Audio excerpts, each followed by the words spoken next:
এই ধবলগিরিতে যখন আপনারা আসবেন আপনারা কিন্তু একটা জিনিস দেখতে একদমই ভুলবেন না, সেটা হচ্ছে সম্রাট অশোকের টাইমের একটা গুপ্ত সুড়ঙ্গ, যেটা প্রায় 15 কিলোমিটার লম্বা, যেটা এখান থেকে কিন্তু খণ্ডগিরি পর্যন্ত গিয়ে শেষ হয়।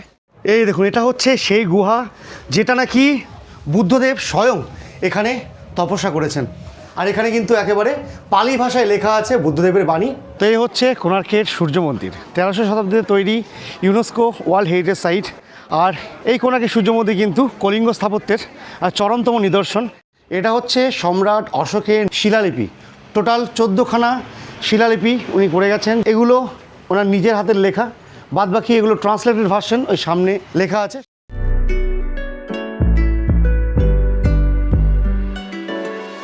আজ আপনাদের ঘুরিয়ে দেখাবো উড়িষ্যার রাজধানী শহর ভুবনেশ্বরের আশেপাশের বিভিন্ন দর্শনীয় স্থানগুলি। এই ট্যুরটা সাধারণত আমরা পুরী ট্যুরের সাথেই প্ল্যান করে থাকি। আজকের ভিডিওতে আপনাদের জানাবো কোথা থেকে আপনারা এই ট্যুরটা করতে পারবেন, খরচ কত কী পড়বে এবং কোন কোন জায়গাগুলি আপনারা এই একদিনের ট্যুরে দেখে নিতে পারবেন। জয় জগন্নাথ বন্ধুরা, আজ আর একবার রয়েছি জগন্নাথ ধাম পুরীতে। তবে এবার কিন্তু একা নই, একেবারে সপরিবারে এসেছি এই জগন্নাথ ধাম ভ্রমণ করতে। আর আমার এই 3 রাত 4 দিনের এই যে সফর রয়েছে, এটাতে কিন্তু আজকের দিনটা আমরা বরাদ্দ রেখেছি ভুবনেশ্বরে যে সাইট সিইংটা আছে সেটা করার জন্য। তো তার জন্য আমরা কিন্তু সকাল সকাল চলে এসেছি একেবারে অন্নপূর্ণা ট্যুরস অ্যান্ড ট্রাভেলসে। আপনারা যখনই পুরীতে আসবেন, পুরীতে কিন্তু বিভিন্ন এই ধরনের ট্যুরস অ্যান্ড ট্রাভেলস এজেন্সি পাবেন, যেখানে কিন্তু আপনারা যেতে পারবেন বিভিন্ন সাইট সিইংগুলো করতে। চিল্কা হতে পারে, ভুবনেশ্বরে সাইট সিইং হতে পারে। তবে আমি কিন্তু লাস্ট টাইম এনাদের সঙ্গে আবার ট্যুর করেছি, প্লাস এনাদের এই ট্যুরের ভিডিও কিন্তু আমি আপনাদের সঙ্গে শেয়ার করেছি। আজকে দ্বিতীয়বার একেবারে পরিবার নিয়ে তাদের সঙ্গে যেতে চলেছি এই ভুবনেশ্বরে সাইট সিইং করতে। আপনারা যদি আমাদের মতো এনাদের সঙ্গে ঘুরতে চান, তাহলে আপনারা কোথায় কোথায় যেতে পারবেন, এনারা যেটা কমিটমেন্ট করছে সেটা কতটা আপনারা ফুলফিল করছেন সেটা দেখানোর জন্যই আজকের আমার ভিডিও। তো চলুন, আমাদের গাড়ি কিন্তু এখানে রেডি হয়ে গেছে, একেবারে অফিসের সামনেই গাড়ি দাঁড়িয়ে রয়েছে। আমরা এখান থেকে আমাদের ট্যুরটা শুরু করব। সময় হয়ে গেছে সকাল 8:30। আগামী আধ ঘন্টার মধ্যে আমরা কিন্তু আজকের এই টোটাল ট্যুরটা শুরু করতে চলেছি।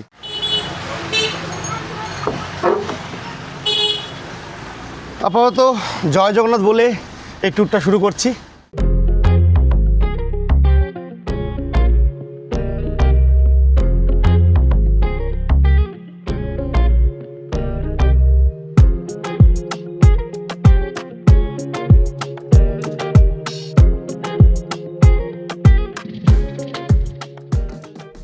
আমরা আজকে কিন্তু চলেছি প্রাইভেট গাড়িতে। লাস্ট টাইম আমি বাসে গিয়েছিলাম, তবে বাসে গেলে কয়েকটা জায়গা মিস হয়ে যায়, সেটা যাতে মিস না হয় তার জন্য কিন্তু আমি চলেছি আজকে এই প্রাইভেট গাড়িতে। আমাদের সুইফট ডিজায়ার রয়েছে। আর এই ট্যুরটা আমরা করছি অন্নপূর্ণা ট্যুরস অ্যান্ড ট্রাভেলসের সাথে। এনাদের সঙ্গে লাস্ট ট্যুরটা আমি করেছিলাম, খুব ভালো এক্সপিরিয়েন্স ছিল। ওনারা কিন্তু যেটা কমিটমেন্ট করে সেভাবে ওনারা কাজটাও করেন। তো তার জন্য আজকে তাদের সঙ্গেই দ্বিতীয়বারের জন্য চলেছি এই ট্যুরটা করতে। আপনাদের এই টোটাল ট্যুর এক্সপিরিয়েন্সটা শেয়ার করব যে আমরা কোথায় কোথায় যাচ্ছি। চলুন, আপাতত আমরা পুরী থেকে বেরিয়ে গেছি, এখন চলেছি স্যান্ড আর্ট মিউজিয়ামের দিকে। সেখান থেকে আমাদের ট্যুরটা মেন প্রথম স্পটটা শুরু হবে। তারপরে তো চন্দ্রভাগা রয়েছে, আরও বিভিন্ন জায়গাগুলো রয়েছে।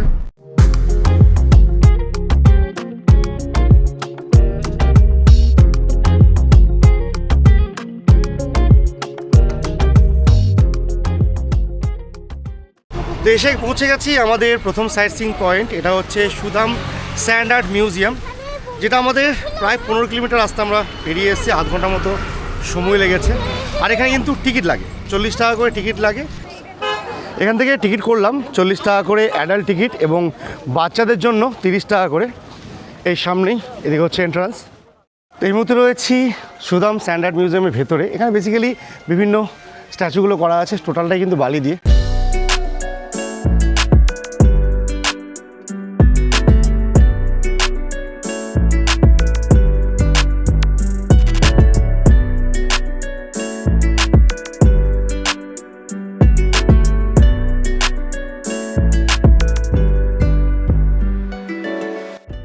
তো এই ছিল প্রথম সাইট সিইং পয়েন্ট। এবার আমরা এখান থেকে চলে যাব চন্দ্রভাগা বিচে।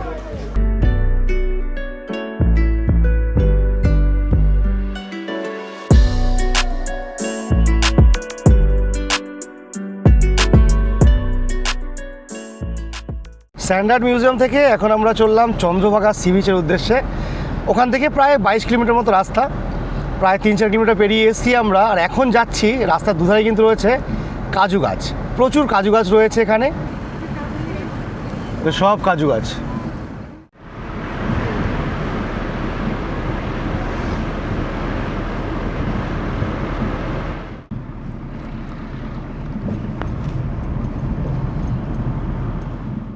তো এসে পৌঁছে গেছি আমরা এখন চন্দ্রভাগা সি বিচে, আর এটা আমাদের পার্কিং জোন। এই চন্দ্রভাগাতে এটা আমার থার্ড টাইম, আরও দুবার এসেছি, আর আজকে এই শীতের শুরুতে আরেকবার এসেছি চন্দ্রভাগাতে। আচ্ছা, এই চন্দ্রভাগা কিন্তু এই সমুদ্র সৈকত, এছাড়াও কিন্তু এখানে একটা নদী রয়েছে, যে নদীটা প্রায় শুকিয়ে গেছে, আর সেই নদীকে বেস করে এখানে কিন্তু প্রতি বছর একটা মেলা হয়, যেটা মাঘ মাসে হয় সাধারণত, সেটা চন্দ্রভাগা মেলা বলে। এবং কথিত আছে ওই দিন, ওই পূর্ণিমার দিন যদি সকাল সকাল কেউ এই সমুদ্রে স্নান করে চন্দ্রভাগা সমুদ্র সৈকতে, তাহলে কিন্তু তার প্রচুর পুণ্য হয় আর কি। তো তেমনই লোককথায় প্রসিদ্ধ এই জায়গা চন্দ্রভাগা সি বিচ, আর ইতিমধ্যে কিন্তু প্রচুর ট্যুরিস্ট এসে পৌঁছেছে। আর এখানে এভাবে স্যান্ড বাইক রয়েছে, যেগুলো আপনারা চাইলে রাইড নিতে পারেন এখানে। আর বিচটাও বেশ বড়, কারণ দূর দূর পর্যন্ত কিন্তু এই বাইকে করে রাইড নিতে পারবেন আপনারা।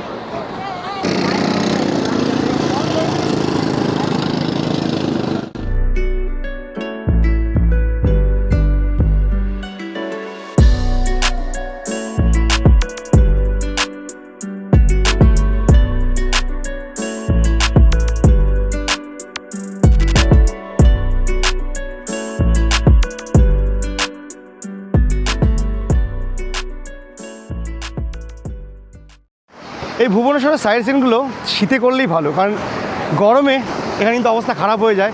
ডিসেম্বরের মাঝামাঝি তাতে কিন্তু বেশ ভালো গরম লাগছে, আর পুরোটা ওপেন বিচ রয়েছে। চলুন, এখানে মোটামুটি আধা ঘন্টার মতো সময় আমি কাটিয়েছি, চলে যাব। এখনও প্রচুর স্পট বাকি রয়েছে, তার জন্য এখানে টাইম ওয়েস্ট করে লাভ নেই। চন্দ্রভাগার জল মাথায় কিছুটা নিয়ে আমরা এখন এগিয়ে যাব কোণার্কের দিকে।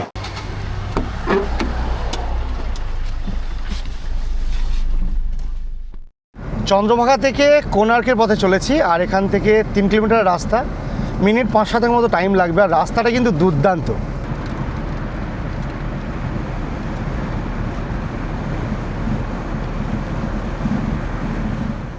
এসে পৌঁছে গেছি কোণার্কের সূর্য মন্দিরে, আর ওখানে হচ্ছে টিকিট কাউন্টার।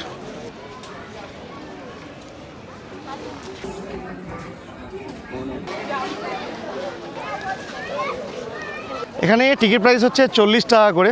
আমাদের সঙ্গে 6 বছরের বাচ্চা রয়েছে, আমার মেয়ে, তো তার কিন্তু ফ্রি। 14 বছর পর্যন্ত বাচ্চাদের ফ্রি রয়েছে, আর অ্যাডাল্টদের জন্য এটা 40 টাকা করে পার হেড।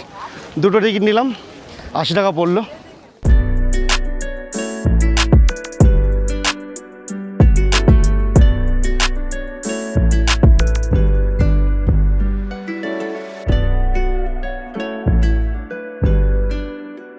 কোণার্ক সূর্য মন্দির 1300 শতাব্দীতে রাজা নরসিংহদেবের আমলে তৈরি এই মন্দিরটি সূর্যদেবকে উৎসর্গ করে নির্মাণ করা। একটি বিশাল পাথর কেটে রথের আদলে তৈরি করা এই মন্দিরটি প্রাচীন ভারতীয় স্থাপত্যের এক অসাধারণ নিদর্শন। যে রথে রয়েছে মোট 12 জোড়া চাকা এবং 7টি ঘোড়া। মন্দিরের একটি বড় অংশ আজ ধ্বংসপ্রাপ্ত হলেও এর নিপুণ সূক্ষ্ম কাজ আজও পর্যটকদের মুগ্ধ করে। পুরো মন্দিরটা অসাধারণ নকশা করা, দারুণ। সে সময়ে শুধুমাত্র ছেনি হাতুড়ির সাহায্যে এত সুন্দর নকশা, এসবগুলোতে না এলে বোঝা যায় না। আর এর সামনে কিন্তু রয়েছে আরেকটা মন্দির। ছায়াদেবী ছিলেন সূর্যদেবের প্রথম স্ত্রী সঞ্জনার একটি প্রতিচ্ছবি রূপ।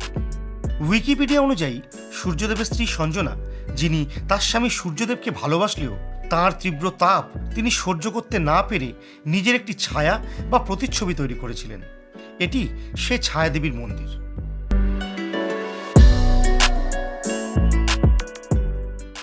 তো আমরা এখন কোণার্ক থেকে বেরিয়ে পড়েছি, চলেছি এখন ধওলগিরির উদ্দেশ্যে। আর ধওলগিরি কিন্তু বৌদ্ধদের একটা বেশ জনপ্রিয় মন্দির রয়েছে এখান থেকে প্রায় 60 কিলোমিটারের ডিস্টেন্স, সময় লাগবে 1.5 ঘন্টা। আমাদের বেরোতে একটু লেট হয়ে গেল এই কোণার্ক থেকে, এখন প্রায় 12:30 মতো বাজে, লাঞ্চ করা হয়নি, লাঞ্চটা আমরা সামনে গিয়েই করব। ধবলগিরি যাওয়ার আগে আমরা দাঁড়ালাম একটা পয়েন্ট, এখান থেকে ধবলগিরি 10 মিনিটের রাস্তা। এই জায়গাটা হচ্ছে সম্রাট অশোকের শিলানুশাসন, আর সম্রাট অশোক কিন্তু এখানে শিলালিপিতে লিখে গেছেন প্রায় 14টা এভাবে শিলানুশাসন করা আছে, যেখানে কী করে রাজ্য, কী করে একটা দেশ চলতে পারে সেটা খোদাই করা আছে, যেটার কিন্তু ট্রান্সলেটেড ভার্সন এখানে হিন্দিতে আর ওদিকটায় ইংলিশ এবং উড়িয়াতে লেখা আছে। আমরা একদম সরাসরি যাব এই সামনে, ওখানে কিন্তু শিলালিপিগুলো রয়েছে, সেগুলো আপনাকে দেখাবো। এই দেখুন, এটা হচ্ছে জায়গাটা। এইদিকে রয়েছে সম্রাট অশোকের শিলানুশাসন। এটা হচ্ছে সম্রাট অশোকের শিলালিপি। টোটাল 14খানা শিলালিপি উনি করে গেছেন, যেটাকে এখানে শিলানুশাসন বলে অভিহিত করা হচ্ছে। যেখানে একটা রাজ্য, একটা দেশ কীভাবে চলতে পারে উনি কিন্তু এভাবে খোদাই করে গেছেন। আর এগুলো ওনার নিজের হাতের লেখা, বাদবাকি এগুলো ট্রান্সলেটেড ভার্সন ওই সামনে লেখা আছে, সেটা আপনাদের সামনে তুলে ধরবো। আর এই দেখুন, এইভাবে কিন্তু অশোকের শিলালিপির ট্রান্সলেটেড ভার্সন এখানে রয়েছে হিন্দিতে। টোটাল 1 নম্বর থেকে 14টা শিলানুশাসন রয়েছে।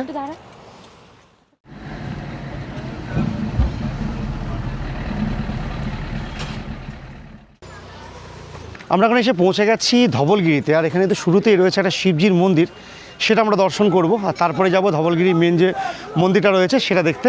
আমাদের সিঁড়ি বেয়ে আমাদের উপরে উঠতে হবে। গাড়ি আমাদের এই সামনে রাখা হয়েছে, এখানে আমার নামিয়ে দেওয়া হলো। এখন আমরা চলে যাচ্ছি ওপরে।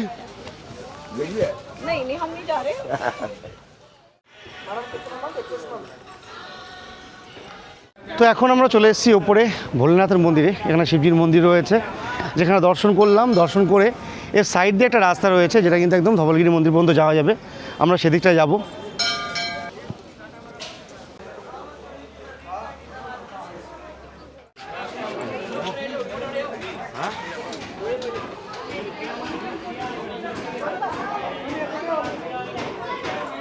তো এসে পৌঁছে গেছি ধবলগিরি মন্দিরের ওপরে। আর আমরা কিন্তু ব্যাক সাইডটা দিয়ে এসেছি।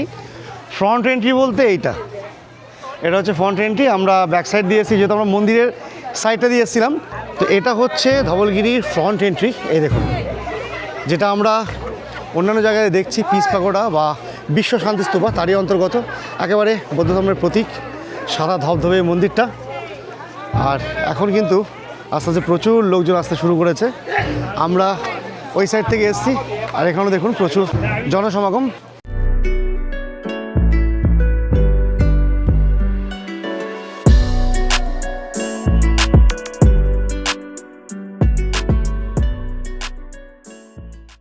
চলুন এবার উপরে গিয়ে মন্দিরটা ভালো করে দেখাই। আর তার পাশাপাশি এখান থেকে কিন্তু ভুবনেশ্বরের টোটাল সিটির একটা ভালো ভিউ রয়েছে, সেটা আপনারা দেখাবো। এই দেখুন, যেমনটা দেখেছিলাম সেই কিন্তু একদম সুন্দর একটা বুদ্ধ মূর্তি রয়েছে এখানে।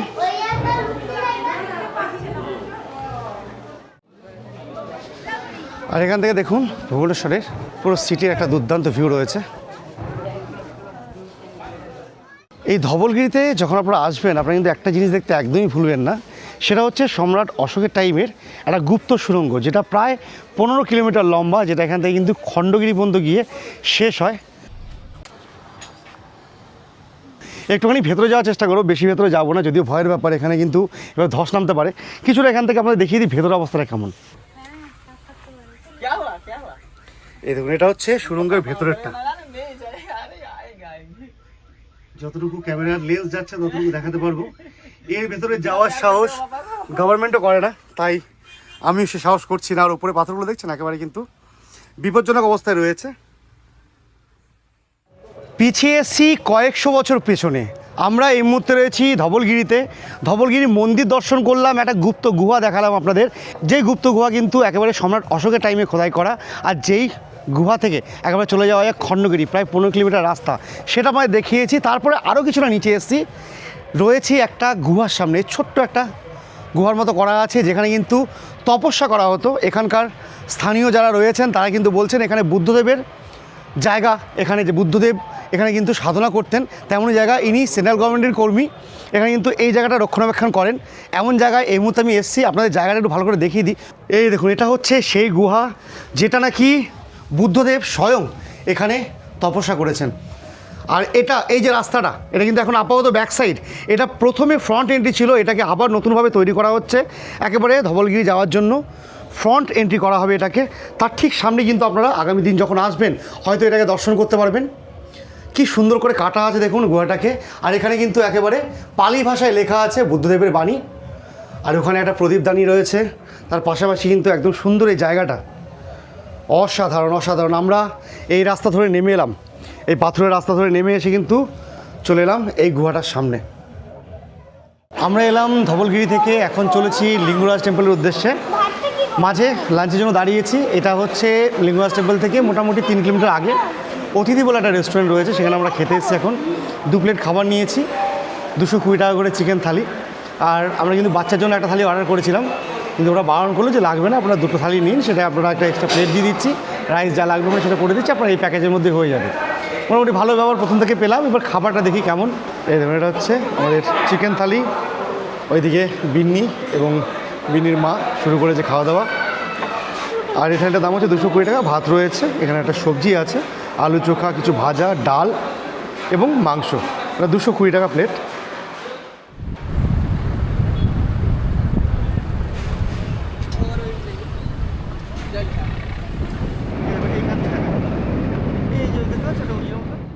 তো বন্ধুরা, এই মুহূর্তে আমরা এসে পৌঁছে গেছি উদয়গিরি এবং খণ্ডগিরি পর্বতে। এটা হচ্ছে খণ্ডগিরি আর এদিকটা হচ্ছে উদয়গিরি। আমরা আপাতত খণ্ডগিরির টিকিট নিলাম, লাস্ট টিকিট। আমাদের সময় কিন্তু একদম হয়ে গেছে। লাস্ট টাইমে 2টো টিকিট নিলাম, 50 টাকা পড়লো আমাদের। এইদিকে হচ্ছে এন্ট্রান্স। এই দেখুন, 2টো টিকিট কেটে আমরা এই মুহূর্তে চলে এলাম খণ্ডগিরিতে।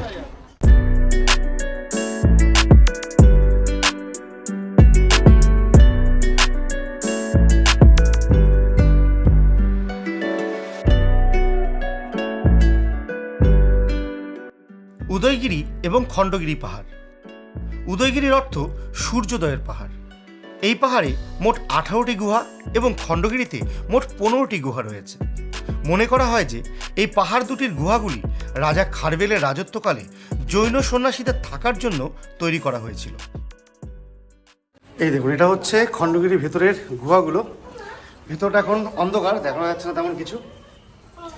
আর এই অল্প আলোতে যতটুকু দেখানো যায়, তবে বাইরে কিন্তু এভাবে সম্পূর্ণ চিত্রকলা করা আছে। দেখুন, পুরো পাথর কেটে খোদাই করা আছে। এটা সম্ভবত একটা সিংহের মূর্তি ছিল, তবে পা দেখতে পাচ্ছি 6খানা। এই দেখুন, একেবারে নিখুঁতভাবে খোদাই করা। এখানে বিভিন্ন শিল্পকলার নিদর্শন পাওয়া যাচ্ছে। এই দেখুন,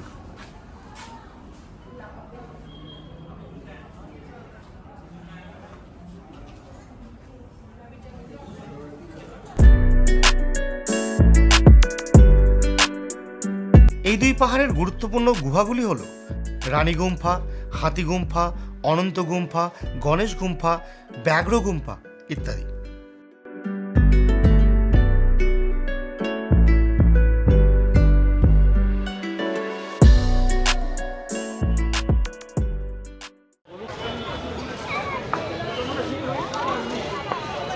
তো বন্ধুরা, আমরা এখন এসে পড়েছি লিঙ্গরাজ টেম্পলের সামনে। আমরা কিন্তু লাঞ্চ করে চলে গেছিলাম উদয়গিরি এবং খণ্ডগিরির উদ্দেশ্যে, কারণ সেখানে কিন্তু গেট বন্ধ হয়ে যায় 4:30-র সময়।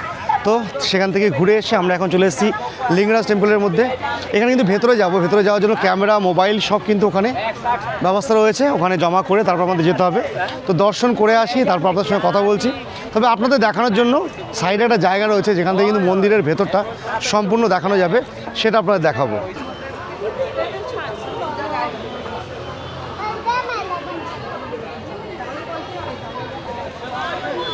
এটা হচ্ছে এন্ট্রি গেট, এদিক দিয়ে ঢুকতে হবে। আর মোবাইল, জুতো, ব্যাগ রাখার জায়গা হচ্ছে এদিকটাতে।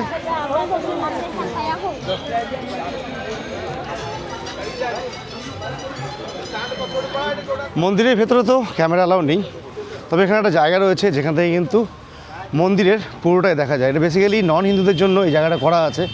আর আমরা এখন ক্যামেরা নিয়ে ওখানে যাব, ওখান থেকে পুরো মন্দিরটা আপনাকে দেখাবো। এই ধরুন, ওটা হচ্ছে মন্দির, আর এখানে এই ধরনের একটা জায়গা করা আছে যেখান থেকে কিন্তু মন্দিরটা পুরোটা দেখা যায়।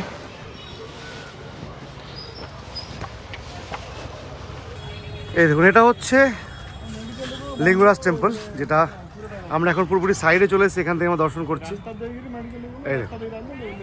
এটা হচ্ছে মেন গর্ভগৃহ লিঙ্গরাজ টেম্পলের।